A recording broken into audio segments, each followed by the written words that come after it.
Noong nakaraang buwan, kabi-kabilang surprise drug test ang isinagawa ng Department of Transportation, katuwang ang Philippine Drug Enforcement Agency sa mga transport terminal sa bansa.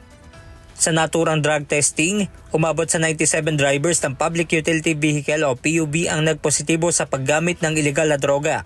Bilang aksyon, pinatawan ng revocation of license sa mga ito ng LTO. Ibig sabihin, panghabang buhay na silang hindi makapagmamaneho ng sasakyan at hindi na rin papayagan pang makakuha muli ng driver's license.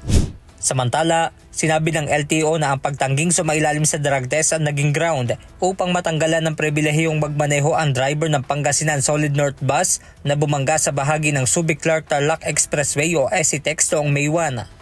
Ayon naman kay Transportation Secretary Vince Tizon, sakali namang mahuli na nagmaneho ng PUV ang mga ito, ay idadamay na rin nila sa matatanggalan ng prangkisa ang isang transport company. So para sa mga drivers at saka lalo na sa mga public utility vehicle companies, if you do not think we are serious, nagkakamali kayo. Revoke na yung mga lisensya yan at pinapa-double check ko sa FRB at sa LTO kung talagang hindi na nagmamaneho yung mga yan.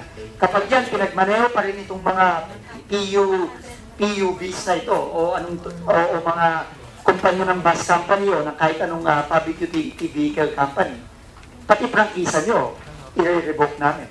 Babala naman ng kalihim na magiging istrikto ang DOTR sa pagpapatupad ng mga alituntunin sa batas trapiko. Sino mang makita o mapatunayang reckless driver ay maaaring bawian ng karapatang magmaneho ng sasakyan.